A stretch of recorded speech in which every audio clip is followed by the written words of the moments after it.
Bonjour ou bonsoir, selon l'heure à laquelle vous nous regardez. Je suis votre chroniqueuse audio et animatrice de podcast à l'ODJ Média, chargée aujourd'hui de vous lire fidèlement une chronique percutante signée Adjar Dehan, Polisario Iran, l'axe de l'ombre.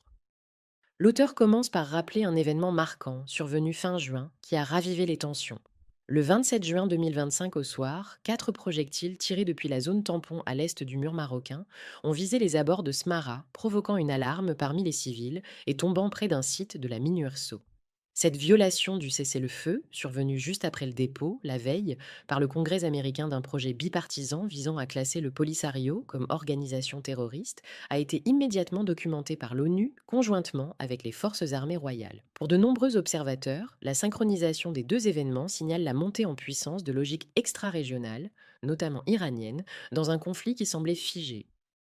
Une milice saharienne dans l'orbite de Téhéran, ainsi que le souligne un rapport publié par The Daily Telegraph le 1er juillet 2025, la République islamique d'Iran, affaiblie par les frappes israélo-américaines ayant détruit une partie de son arsenal balistique, cherche désormais à compenser ce recul stratégique par l'activation de relais périphériques. Le Front Polisario apparaît dès lors comme un levier d'influence peu exposé médiatiquement, mais parfaitement situé sur le flanc occidental du monde arabe.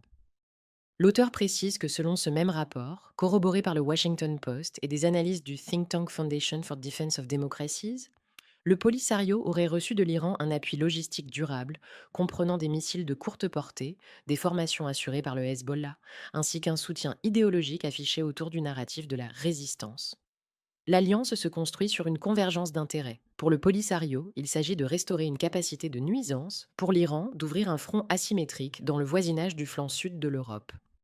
L'auteur affirme qu'une mutation stratégique sous-estimée, ce glissement du séparatisme vers le proxy géopolitique, modifie profondément la nature du conflit. Le Polisario, autrefois présenté comme un mouvement de libération, se transforme en acteur transnational, porteur de déstabilisation régionale. Les preuves, bien que partielles, s'accumulent. L'attaque de Smara a notamment visé une mission onusienne, ce qui constitue une infraction caractérisée au droit international humanitaire. Le silence de l'Algérie, soutien historique du Polisario, interpelle d'autant plus que ce pays avait été accusé par Rabat en 2018 d'abriter des connexions opérationnelles entre le front sahraoui, le Hezbollah et l'ambassade iranienne à Alger, accusation alors rejetée, mais désormais confortée par des sources britanniques et américaines.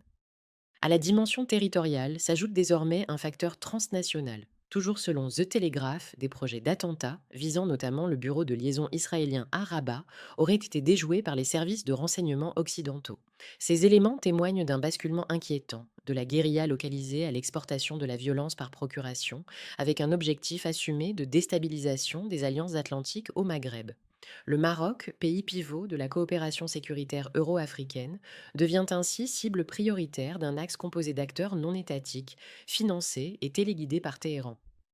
Dès lors, la désignation du Polisario comme organisation terroriste par le Congrès américain ne relèverait plus d'un alignement géopolitique avec Rabat, mais d'un constat de droit fondé sur l'évolution objective du comportement du front.